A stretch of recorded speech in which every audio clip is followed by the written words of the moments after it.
Okay guys, so Ninja Andrew back again to do another weapons video, and today I'm going to be taking a look at the ARX-160, and we can see in the description it says it's a 3-round burst with best-in-class range.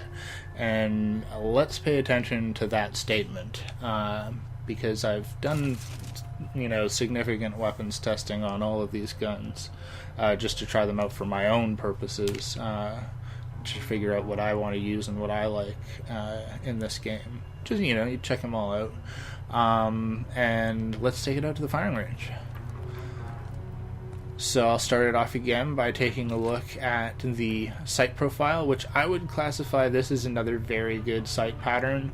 The only thing that I don't like about this is the rather large rear portion of the sight that sort of gets a little bit blocky up to each side. If you're coming around a door and you're really aiming down sights, you could get a guy that was crouching and you wouldn't even see him because of how big that whole block section is. But it's a minor quibble, because overall I would say that this is a great sight, and it allows you to probably lead enemies pretty good as well at a distance if they're running, with the side blades on the front part of the sight, where if they're running in one direction or another ahead of your blade, you can line up the blade on them, and at least that's the idea in real life. But I'll leave that one for the sages as to whether that's any use in the game.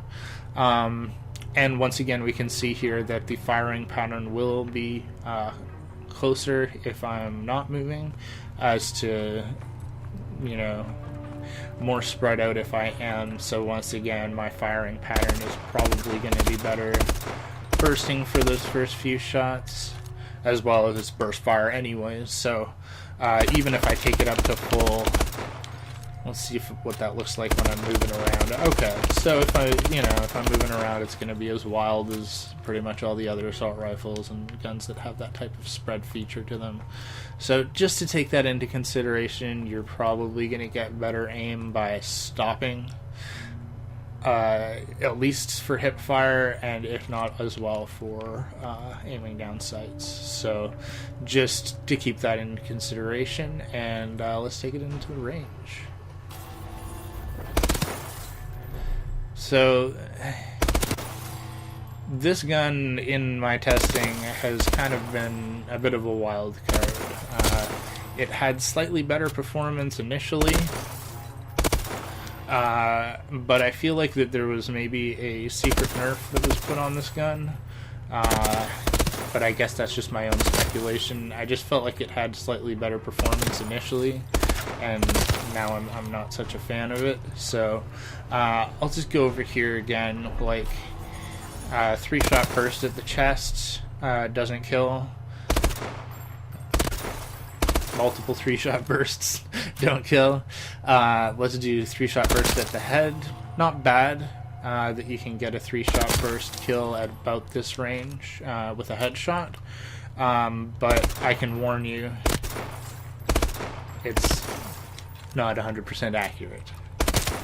So you're really relying on luck as to whether those 3 shots are actually going to take out a target, and for most times you're probably going to have to pulse twice. Why is that important?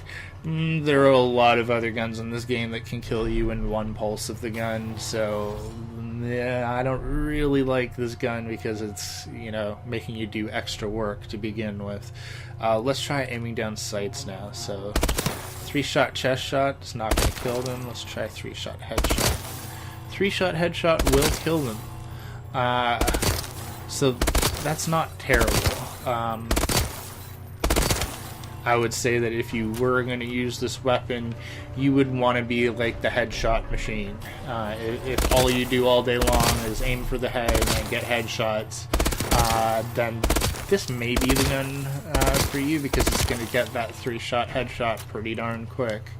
But it is still relying on getting that headshot. So as you can see, if you're a little bit off, give him an arm shot, nothing happens, right? You can actually, like, arm shots on a lot of these guns are going to take multiple pulses to kill. So let's take it out to the long range and just see how the performance differs. So I'm going to go for a body shot here. Still not going to kill, of course, at long range. Let's see, though, the headshots. So headshots are going to kill that 3-shot headshot even at long range. So, ooh, come on now, don't screw around with me. I don't need no mission shots. So once again, this gun is really for headshot enthusiasts. I tend to be more of a center body mass shooter because I'm playing a little bit faster usually, moving around a lot, so I don't have time to aim for headshots. But if this is what you like doing, I think we can see that probably strangely enough, best in class for headshot skills or kill speed. Maybe I'm gonna have to compare that to one or two other guns here, but tentatively I'll say that it has the potential to do well with headshots, and maybe you can make that work for you. Although if you are missing a lot of your shots and you need to rely on this gun at close range, you are going to have to be pulsing that trigger in order to turn this gun into something that's going to be able to compete with, say, like a fully automatic submachine gun that somebody's using to run around and jump all over the place. So it's a technical use weapon, so I would suggest this for maybe more experienced players, but you know, everybody's got to get their unlocks at some point. So if you're trying for the unlocks, shoot for the head. Woo. Thanks for joining me, guys. Hopefully you guys like this. If you did, please click that button down at the bottom, because that'll help me out. And join me again next time where I'll be covering some more. Woo.